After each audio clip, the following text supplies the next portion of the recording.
കോൺഗ്രസ് അധ്യക്ഷ സ്ഥാനത്തിന് പിടിവലി എന്ന വാർത്തയാണ്. അബിൻ വർക്കിക്ക് വേണ്ടി രമേശ് ചെന്നിത്തല രംഗത്തുണ്ട്. ബിനു ചുള്ളിയിലായി KC വേണുഗോപാലും KM അഭിജിത്തിനായി MK രാഘവനും കടുംപിടുത്തം പിടിക്കുകയാണ്. സാമുദായിക സമവാക്യങ്ങളും പരിഗണിക്കും. അങ്ങനെയെങ്കിൽ VP അബ്ദുൾ റഷീദിനെയും പരിഗണിക്കും. വനിത വരണമെന്നും ഒരു വിഭാഗം ആവശ്യപ്പെടുന്നു. റോഷിബാൽ വിവരങ്ങളുമായി. റോഷിബാൽ, ഇപ്പോൾ രാഹുൽ മാങ്കൂട്ടത്തിന് പകരം അടുത്തതായി വരേണ്ടത് അബിൻ വർക്കി എന്ന പേരാണ്. അബിൻ വർക്കിക്ക് സാധ്യത എന്ന സൂചനകളാണ് ആദ്യം കേട്ടത്. പക്ഷേ അങ്ങനെയല്ല, അഭിജിത്തിനെ പല രൂപത്തിൽ തടയുന്ന ഒരു സാഹചര്യം ഉണ്ടായിരുന്നു. അഭിജിത്തിന് വേണ്ടിയും MK രാഘവൻ രംഗത്ത് വരുന്നു. അങ്ങനെ പല പേരുകളായി ഇപ്പോൾ കേൾക്കുകയാണ്. എന്താകും തീരുമാനം? എപ്പോഴാകും ഇതിലൊരു തീരുമാനം ഉണ്ടാവുക? റോഷിബാൽ,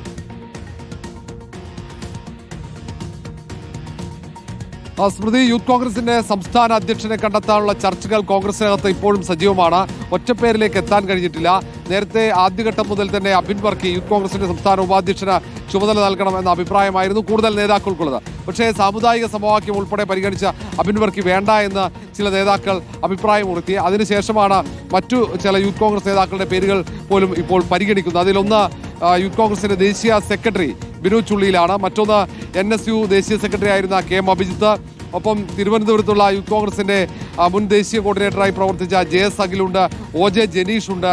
അതിനൊപ്പം VP അബ്ദുൾ റഷീദ് അടക്കമുള്ള വലിയൊരു നിര യൂത്ത് കോൺഗ്രസിന്റെ നേതാക്കളുണ്ട്. അവരൊക്കെ കോൺഗ്രസ് നേതാക്കൾ പറയുന്നത് ക്ലീൻ ഇമേജുള്ള നേതാക്കളാണ്, നല്ല സംഘടനാ പാഠവുമുള്ള നേതാക്കളാണ്. അങ്ങനെയുള്ള വലിയൊരു നിരയുണ്ട്. അവരിൽ ഏതെങ്കിലും ഒരാളെ യൂത്ത് കോൺഗ്രസിന്റെ സംസ്ഥാന അധ്യക്ഷ പദവിയിലേക്ക് പരിഗണിക്കും. നേതാക്കൾ ഒറ്റ പേരിലേക്ക് എത്തും. അഭിപ്രായത്തോടെ സംസ്ഥാന അധ്യക്ഷനെ തെരഞ്ഞെടുക്കാനുള്ള തീരുമാനമാണ്. കാരണം ഇനി യൂത്ത് കോൺഗ്രസിനകത്ത് മറ്റൊരു തരത്തിലുള്ള അഭിപ്രായ വ്യത്യാസം ഉണ്ടാകാൻ പാടില്ല. അതുകൊണ്ട് ഒറ്റ പേരിലേക്ക് എത്തി ഉടനെ പ്രഖ്യാപനം അതാണ്. ഒരുപക്ഷെ ഇന്ന് അല്ലെങ്കിൽ നാളേക്കകം തന്നെ പ്രഖ്യാപനം ഉണ്ടാകും. ഇന്ന് തന്നെ പ്രഖ്യാപിക്കാനുള്ള തയ്യാറെടുപ്പാണ്. അങ്ങനെയുള്ള ഒരു ശ്രമമാണ് കോൺഗ്രസ് നേതൃത്വത്തിന്റെ ഭാഗത്തുനിന്നുണ്ടാകുന്നത്. ചർച്ചകൾ സജീവമായി ഇപ്പോഴും തുടരുന്നുണ്ട്. പാർട്ടിയിലെ കോൺഗ്രസിനകത്തെ ഗ്രൂപ്പുകളോട് ചേർന്ന് നിൽക്കുന്ന നേതാക്കൾ ആ രൂപത്തിൽ തന്നെയാണോ ചർച്ച പോകുന്നത്? പക്ഷേ അന്തിമ വാക്ക്, അന്തിമ തീരുമാനം അത് KC എടുക്കുന്നതാകില്ലേ? സ്മൃതി, അങ്ങനെയാണ്. സംഘടനാ ചുമതലയുള്ള ACC ജനറൽ സെക്രട്ടറി KC വേണുഗോപാലിന്റെ വാക്ക് വളരെ പ്രധാനപ്പെട്ടതാണ്. അതിനപ്പുറത്തേക്ക് പ്രവർത്തന മികവ് കൂടി അവർ പരിഗണിക്കും. നേരത്തെ തെരഞ്ഞെടുപ്പിൽ രാഹുൽ മാങ്കൂട്ടത്തിലും അബിൻ വർക്കിയും തമ്മിലായിരുന്നു മത്സരം. യൂത്ത് കോൺഗ്രസിന്റെ അധ്യക്ഷ പദവിയിലേക്ക് രാഹുൽ മാങ്കൂട്ടത്തിൽ തെരഞ്ഞെടുക്കപ്പെട്ടപ്പോൾ തൊട്ടു പിന്നിൽ വോട്ട് വ്യത്യാസത്തിൽ നിന്നിരുന്നത് അബിൻ വർക്കിയാണ്. അങ്ങനെയെങ്കിൽ അബിൻ വർക്കിക്കാണ് അധ്യക്ഷ പദം ലഭിക്കേണ്ടത്. പക്ഷേ അതിൽ ചില സാമുദായിക സമവാക്യങ്ങൾ ഉയർത്തി ചിലർ അതിനെ എതിർത്തതോടെയാണ് മറ്റു പല പേരുകളും പരിഗണിക്കപ്പെട്ടു തുടങ്ങിയത്. അതിൽ യൂത്ത് കോൺഗ്രസിന്റെ സംസ്ഥാന ഉപാധ്യക്ഷനായ OJ ജനീഷ് കുമാറിന്റെ പേരും യൂത്ത് കോൺഗ്രസിന്റെ സംഘടനാ ചുമതലയില്ലാത്ത, സംഘടനാ ഭാരവാഹികളല്ലാത്ത KM അഭിജിത്തിന്റെയും ഒപ്പം തന്നെ JS അഖിൽ, നേരത്തെ A ഗ്രൂപ്പ് അധ്യക്ഷ പദവിയിലേക്ക് മുന്നോട്ട് വെച്ച ഉമ്മൻചാണ്ടി വിഭാഗം മുന്നോട്ട് വെച്ച പേരുകളിൽ ഒന്നായിരുന്നു JS അഖിൽ. ഒപ്പം തന്നെ മുൻ KSU സംസ്ഥാന അധ്യക്ഷനായ ഏറ്റവും മികച്ച പ്രവർത്തന പാഠവുമുള്ള KM അഭിജിത്തുണ്ട്.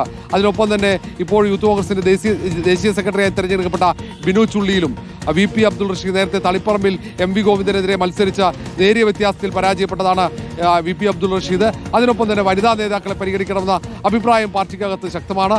ഏതായാലും നിലവിലെ സാഹചര്യത്തിൽ, ഇപ്പോഴത്തെ സാഹചര്യത്തിൽ മുഖം രക്ഷിക്കാൻ വനിതാ നേതാവ് വരട്ടെ എന്ന് അഭിപ്രായപ്പെടുന്നവരുമുണ്ട്. അങ്ങനെയാണെങ്കിൽ ആരെ പരിഗണിക്കുമെന്ന് വ്യക്തമല്ല. നിരവധി നേതാക്കളുടെ, ഒരുപക്ഷെ യൂത്ത് കോൺഗ്രസിന്റെ പാർട്ടി സംഘടനാ ചുമതലയില്ലാത്ത മറ്റ് ഏതാണ്ട് ഈ നിബന്ധനകൾക്കുള്ളിൽ വരുന്ന, മാനദണ്ഡങ്ങൾക്കുള്ളിൽ വരുന്ന ഏതെങ്കിലും വനിതാ നേതാക്കളുടെ അവരെ ചുമതല നൽകണമെന്ന അഭിപ്രായമൊക്കെ ഉയരുന്നുണ്ട്. ഇതൊക്കെ വിശദമായി സംസാരിക്കുകയാണ്. കാരണം തെരഞ്ഞെടുപ്പ് സാഹചര്യമാണ്. അപ്പോൾ ആ സാഹചര്യത്തിലടക്കം ഏറ്റവും പ്രധാനപ്പെട്ട ശക്തിയായി, സമരസംഘടനയായി പോകേണ്ട ഒരു പോഷക സംഘടനയാണ് കോൺഗ്രസിന്റെ യൂത്ത് കോൺഗ്രസ്. കഴിഞ്ഞ കുറച്ചു കാലമായി സംഘടന നിർജ്ജീവമാണെന്ന അഭിപ്രായം ഹൈക്കമാൻഡിന് അടക്കമുണ്ട്. അതുകൊണ്ട് ഏറ്റവും കരുത്തനായ സംഘടനാ ശേഷിയുള്ള ഒരു നേതാവിനായിരിക്കും സംസ്ഥാന അധ്യക്ഷ പദവിയിലേക്ക് കടന്നു വരിക. ശരി, റോഷിബാലാണ് വിവരങ്ങൾ നൽകിയത്.